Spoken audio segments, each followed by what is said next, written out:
Welcome back to the Nurses Investing for Wealth mini-series podcast. This is where I'm sharing with you the big picture look you need to be able to turn your nursing salary into work optional freedom once and for all. So far, we've talked about how not to hate nursing by getting real about what causes nursing burnout and moral injury. The answer is not self-care. It's to end role entrapment. If nursing is gonna be a sustainable career, the best intervention there is for you to find a way to end your own role entrapment. Entrapment is the root cause of burnout and the nursing exodus. And no one's talking about it. So if you missed that last episode, pause here, go back, and catch up. We'll catch you back here in just a bit. Today, I'm going to show you how to end your nursing role entrapment permanently. This is the money episode, the actual money episode. Not just a big episode where I reveal all my secrets, but if I'm being honest, it's that too. The reason I do this is because I want you and every nurse and advanced practice nurse to know all the money secrets to end your role entrapment. That way you can quit nursing when you need to. You deserve to know this. Every nurse does. So let's get right back into it and discuss the financial path to surviving nursing. Just this past week, my husband, a psych nurse who works per diem, had worked an evening shift, and we were doing our normal catch-up the morning after. How was your evening? What happened last night at work? And he had let me know that the night previous was a slow night and he and his colleagues had some time to chat. And a major theme of the conversation centered around burnout and desperation to leave nursing, but feeling financially stuck. Who can relate to this? I know that I've been there, and my experience working with nurses and nurse practitioners is that most everyone gets there at some point. That's because nursing's a burnout job that's not set up to be a sustainable 40-year career. So these colleagues of my husband's were in their 40s and 50s, and they were feeling done with nursing after about 10 to 20 years of service. So way before traditional retirement age. And Tim told me when we were catching up, see, nurses need to be told this. Because the sooner they know this, meaning the sooner they know that they're not in a career that they can do for a lifetime, then the sooner they can plan for what's definitely ahead for them. And yeah, that's about right. I wish someone would have told me that before. Nurses deserve to know that this caring career full of sunshine and rainbows is gonna wear them down and leave them at a financial dead end. Nursing is not a career you can stick with until traditional retirement age. So it's up to us to start sharing the truth. And I'm sharing the truth with you right now, but I suspect you already know it. Think about it. When more nurses know that this career is a 10 or 20-year career, they can start setting themselves up for an early exit or career pivot as soon as they start out in their nursing career. And that's going to put the onus on healthcare organizations to create work environments where nurses actually want to stick around. That's powerful. So let's talk about the financial tips and tricks that will make you work optional ASAP and that will change your entire relationship with nursing. It doesn't matter if you're there, if you're burnt out, and if you are wishing that you could end your financial dead end. If you're there, that's okay. These tips will work for you. But if you're early in your career, I really want you to listen to because both groups are going to benefit by what I'm about ready to share with you. This is so important because so much of our situation as nurses is outside of our control. Focusing on your finances is the one thing that's fully inside your control. And when you get it right, it will make your career and your life better. In my experience, having managed 20 years of nursing stress, getting your finances right is the most powerful, most important thing that you can do to end your nursing role entrapment. And that's because no one except you has control of it.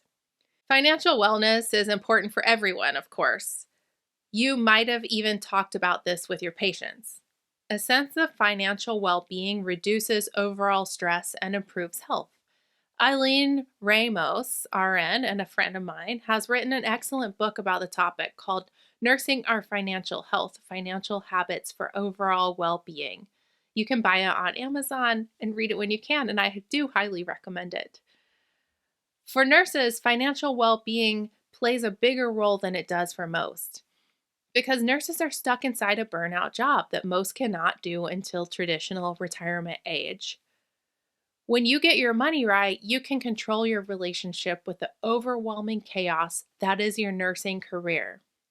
And getting your money right means ending your nursing role entrapment because it gives you the ability to change your situation and escape. Financial management is about developing a better understanding of the options you already have as a nurse. It's about giving yourself more choices, using your money to give yourself power over your career and your life. What kind of power am I talking about? I'll just say it directly because it's the thing a lot of people don't want to talk about. If you have your finances right, it will give you the freedom to quit. And having the freedom to quit your job is essential for breaking free from abusive workplaces, taking extended periods of time off when you need it, maybe because you're sick or injured or furloughed or unable to tolerate the stress of your job anymore, or maybe it's to leave nursing altogether. Now, it's not my goal to encourage you to leave nursing. The opposite, in fact. But let's be honest, some of us need to quit.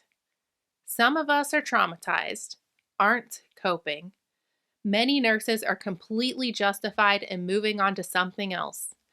If you need to, and you have my support. A good financial strategy can get you to the point where you can quit nursing before you break completely. But if you're already broken, it can help you too because it's going to give you clarity and help you see how to swerve around the financial dead end. This feels a bit gloomy, so let's take a deep breath together and turn this around. More optimistically now. Financial control is about having the power to do the things you need in order to survive a nursing career. I'm going to tell you what evidence-based burnout prevention looks like, and it's simple. Ready? A 0.5 FTE or less. Yes, part-time work. Studies consistently show that burnout rates go down dramatically for nurses working fewer than 20 hours a week. And from my experience, it's true. In my household, my husband works per diem. I work 20 hours per week now, after not working for a good 5 years because I was so burnt out. But now that I work 20 hours a week, it's just enough to keep my license active and my skills up, but never too much that I feel sick and exhausted from work. For nurses who are burnt out or who are burning out, dropping back hours is an evidence-based way to continue in the profession safely and healthily. And a good financial strategy will give you the freedom to do that. Now, here's something else to think about. Solid control of finances also gives nurses the freedom to push back against their lack of power and control on the job, particularly when it's important.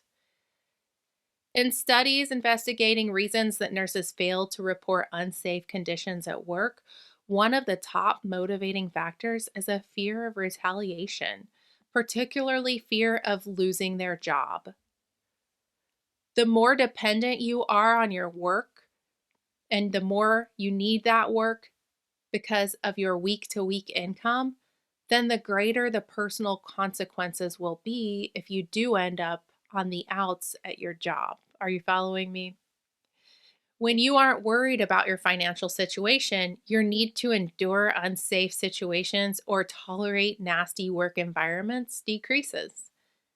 Your fear of losing that position by speaking up decreases as well. If you can walk away from your job knowing you won't have any financial stress, it's not nearly as big a deal if management wants you to go. Is what I'm saying making sense here? I'm saying that having the financial resources to quit also means you do not fear retaliation and you will feel more confident doing what's right for you, for your colleagues, and your patients, even if that means losing your job, because you know you don't rely on your employer for money. You know your job needs you more than you need them. So picture this with me. Let's imagine what financial well-being looks like for nurses, and for you specifically. Because I get that being in the financial position to leave your job or even your career might sound like a pipe dream. When you think about financial freedom, you might picture unattainable riches, or you could feel overwhelmed like these sorts of things are totally out of your reach. The good news is that as a nurse, I know that you have everything you need to make this your reality. I know because I've done it, and I've helped other nurses do it too. Here's what I want you to hear.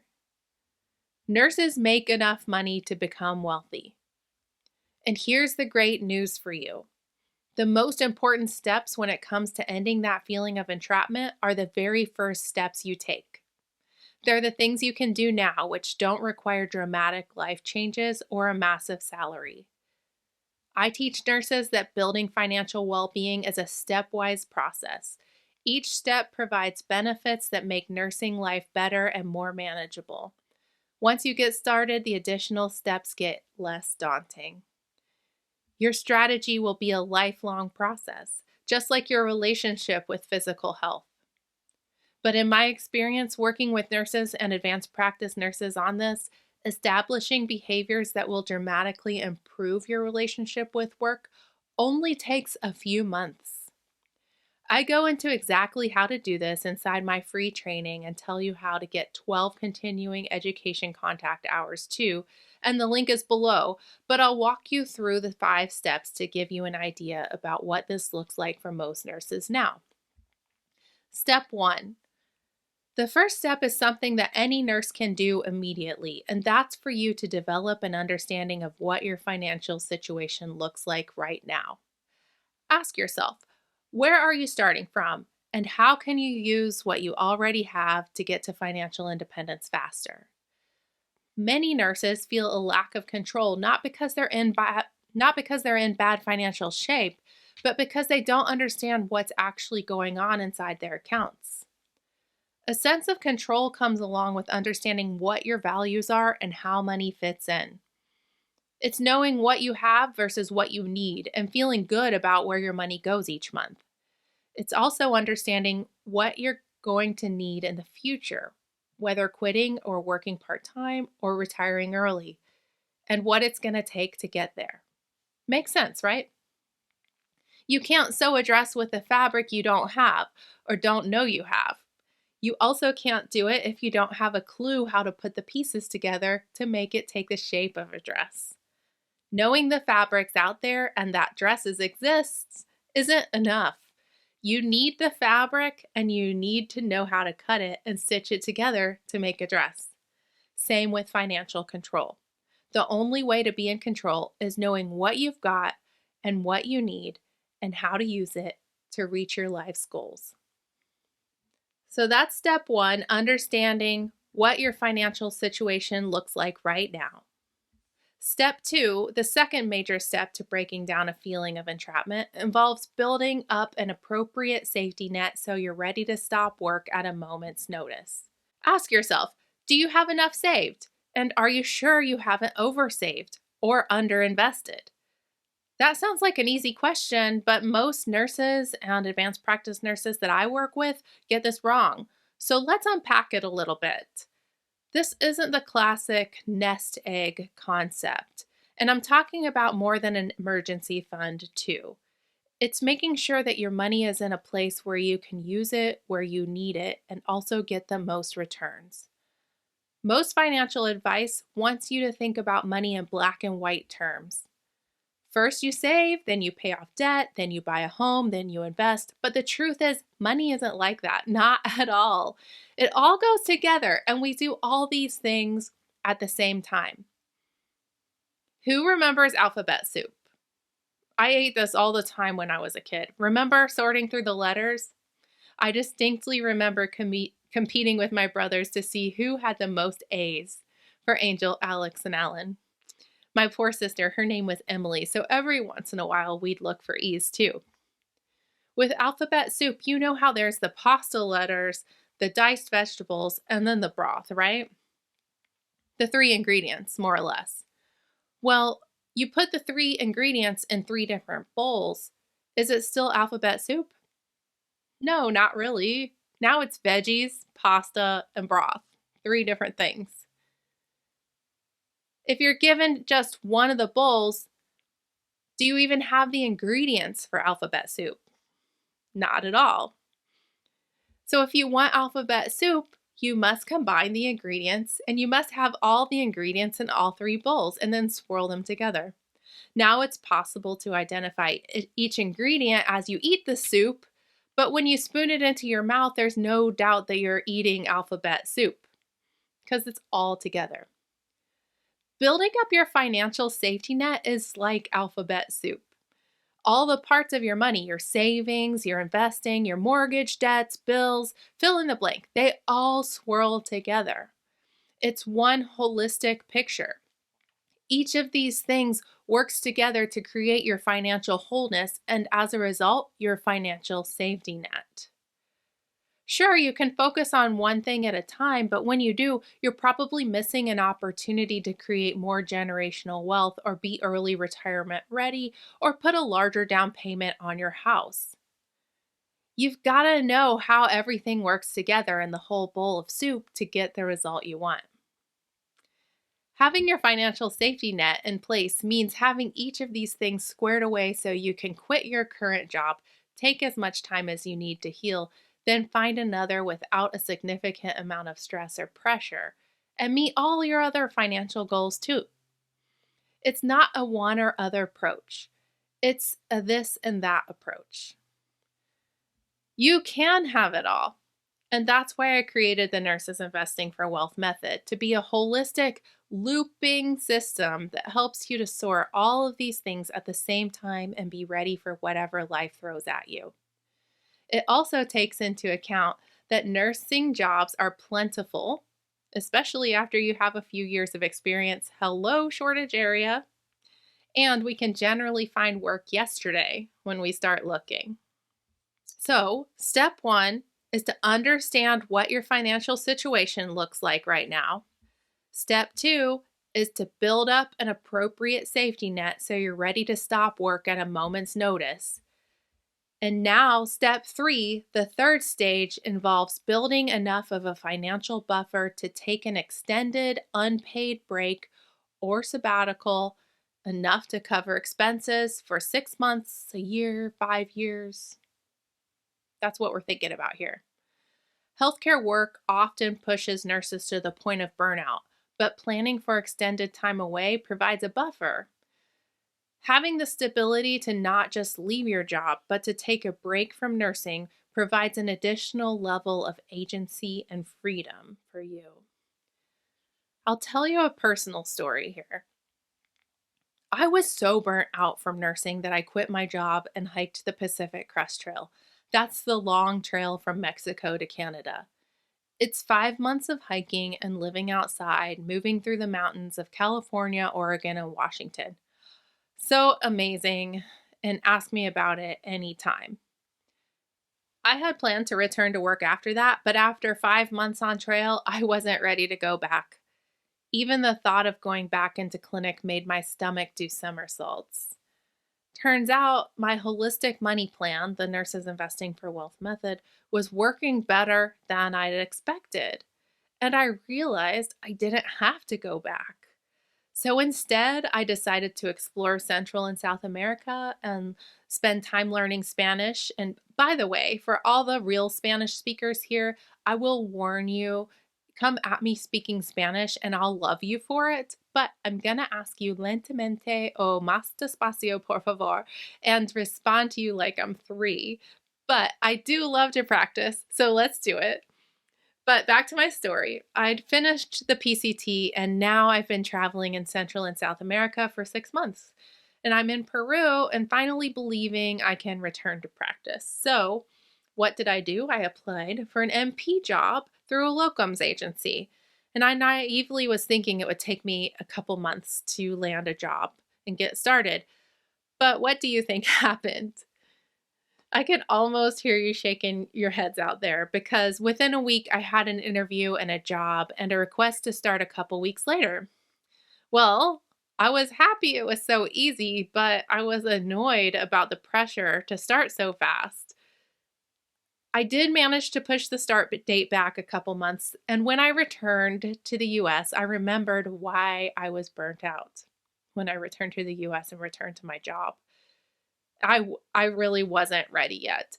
And that's another story, but long story short, I exited after 3 months and I wouldn't return back to nursing work for many years. The point here is nursing is just like that. Getting a job when you need it, it's always going to be possible, and that's your superpower. But it's always going to be draining. When it comes to planning your extended leave, the comfort of knowing we can return to work if our money plans don't go exactly as expected is also a big part of our financial buffer. So let's recap up to now. So, step 1 was to understand what your financial situation looks like right now. And step 2 is to build an appropriate safety net so you're ready to stop work at a moment's notice. And then step 3 is to make sure that you have enough of a financial buffer to take an extended unpaid break. Now, step 4. A fourth level of financial planning to combat entrapment involves establishing a strategy that will allow you to work part-time, contract, or per diem, or locums, whatever you want to call it, indefinitely if you need to. Depending on your lifestyle, hourly income, and expenses, this might not require a large amount of savings. You might just need to develop good organization around your finances. It's that concept of looking at all your money needs, not just part, the full bowl of alphabet soup, and then taking what you need and applying it so you can stop overworking. So many nurses I help realize that they can dial way back on work right away. Like Kayla, a labor and delivery nurse in her 30s who was able to see how to organize her money and drop back to working just a few months a year, still cover all her lifestyle expenses and max out her retirement savings, and still retire comfortably by her mid-50s. These are the kinds of results all nurses and advanced practice nurses can expect who work with me. Money, clarity, and confidence. Okay, so where are we? We covered step 1. Understand what your financial situation looks like right now. That's step 1. Step 2, build an appropriate safety net so you're ready to stop work at a moment's notice. Step 3, build enough of a financial buffer to take an extended unpaid break. Step 4, establish a strategy that will allow you to work part-time or less indefinitely if you need to. Now, step 5. A final goal for nurses seeking to free themselves from workplace entrapment is to achieve full financial freedom. This means being able to support yourself without depending on working for money. Can you believe that? Most people work until their mid-60s before they can comfortably retire. But the nurses I know are telling me they can't work that long in nursing, and I get it. First responder jobs like police work and firefighting have a built-in early retirement and pension. And that's because they are high-stress, dangerous jobs that aren't sustainable. But nurses don't have that. They should, but they don't. So it falls on the nurse to be extra smart with her money. Luckily, it's possible for us to manage our income to achieve the same goals and retire or switch to lower stress positions after a much shorter period in the field. We shouldn't have to do it like this, but this is our real life scenario, so we've got to find our own way to play the game. Wow, is this episode juicy or what? I mean, we are talking about some big things, and I am so glad that we can talk about it because I just don't hear people talking about these things in our profession, and we need to. So let's just recap. Step one, understand what your financial situation looks like right now. Step two, build up an appropriate safety net so you're ready to stop work at a moment's notice. Step three, build enough of a financial buffer to take an extended unpaid break. And step four, establish a strategy that will allow you to work part-time or less when you need to. And step five is to free yourself from workplace entrapment to achieve full financial freedom. Today, we've talked about why surviving nursing requires ending role entrapment by getting your finances straight, and I shared 5 steps with you to doing that. The reality is that nursing jobs are frequently burnout roles. Evidence backs this up, but employers in the nursing profession more broadly have struggled to really address the root cause of the problem, and that's entrapment.